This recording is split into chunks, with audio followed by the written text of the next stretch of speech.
The Motorvision Motor Magazine Super Test. A dream car taken to the very limit. At the wheel, a young man whose name evokes motorsport memories, Lauda.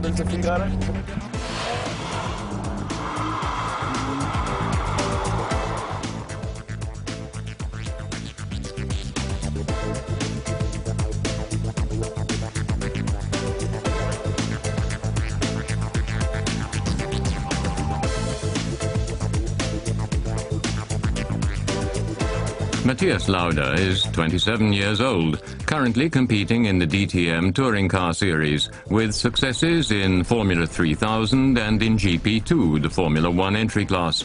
For us, he'll be testing 5 sports cars on the Sachsen Ring in eastern Germany, each machine a high-powered monster.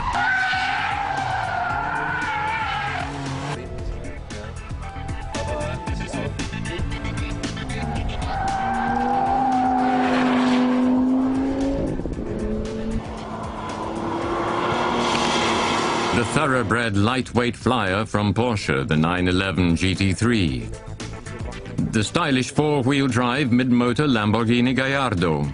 The power-to-weight miracle, which is the Lotus Exige. From James Bond's garage, the Aston Martin Vanquish. And, today, the Italian long-distance runner, the Ferrari 575M Maranello. Although the Maranello has now been replaced by the 599 GTB Fiorano, it still represents in our test the epitome of a classic Gran Turismo.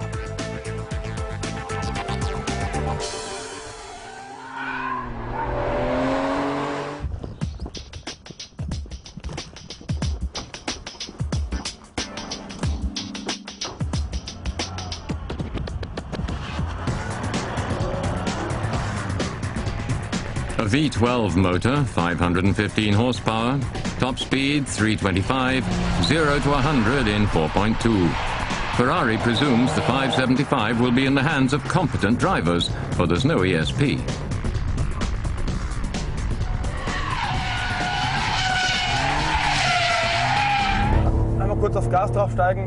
The slightest touch of gas and right away there's oversteer. Now that makes for a lot of fun if the driver is up for it.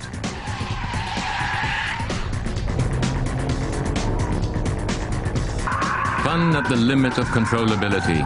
Drifting beyond the borderline lies dynamic chaos. The 575 loves it. Rear-wheel drive, 589 Newton meters of torque. Just using the gas pedal and wheel spin to negotiate the curve, with this Gran Turismo, with some practice and skill, not all that difficult.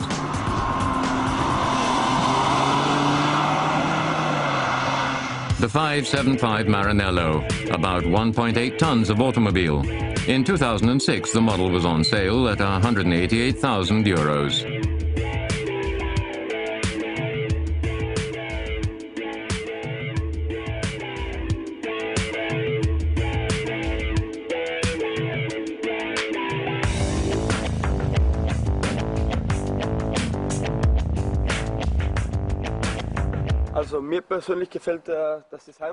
Personally, I'm impressed by the car's design.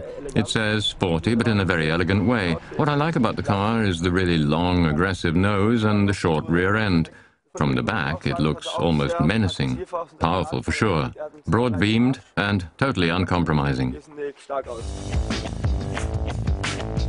Uncompromising too, the interior for buyers who put down the 8,000 euros extra for the Formula 1 gear shift with paddles on the steering column. Italian understatement, through and through. The basic version with a normal gear shift in its polished channel is no less impressive.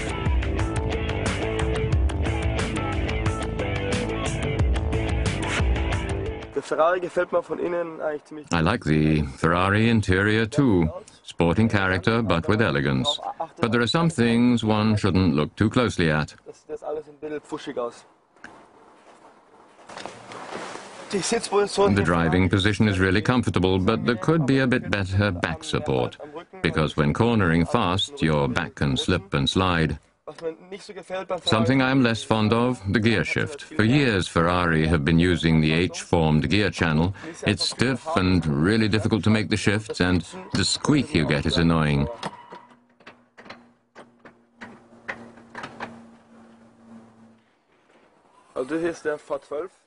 The Ferrari V12, really powerful, pulls you all the way through the RPMs.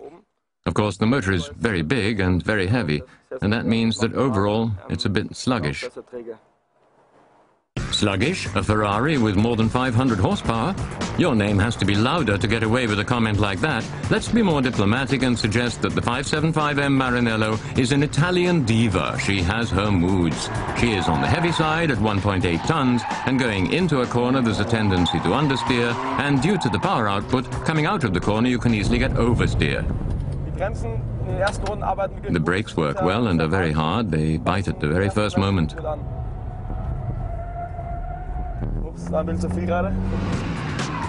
Braking too hard for the corner can result in nervosity at the back end.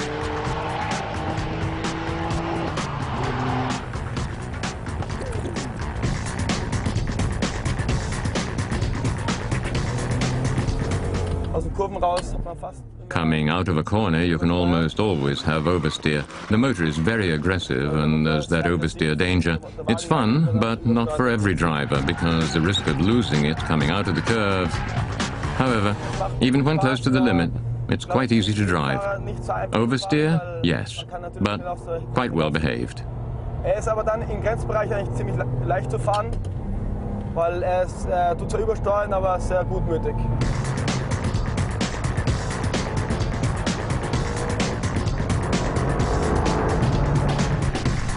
Easy to drive, even close to the limit. That's what Ferrari manages better than any other manufacturer.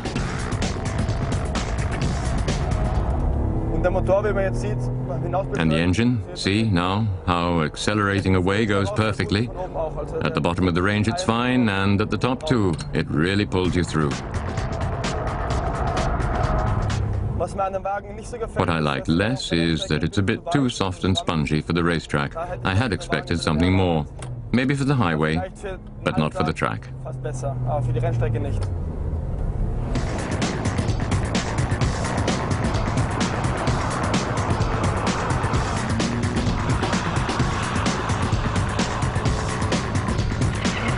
In the wet, a temperamental diva can turn into a poisonous bitch.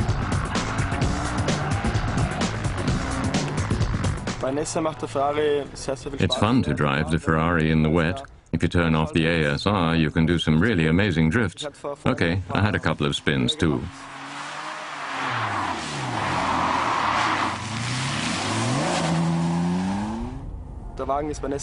It's fun, but not as easy as one thinks when the surface is wet.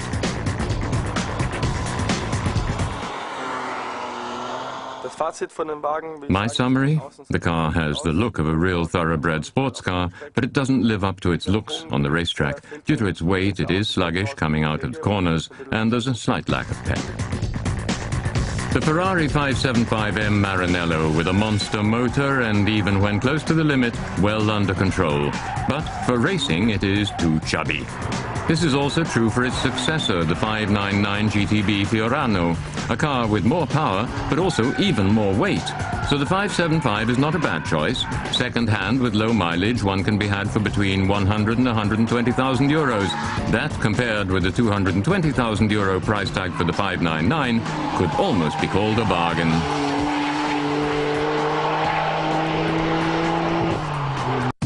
Next time, Matthias Lauda tests for us the must-have car for any self-respecting agent of Her Majesty, the 460 horsepower Aston Martin Vanquish.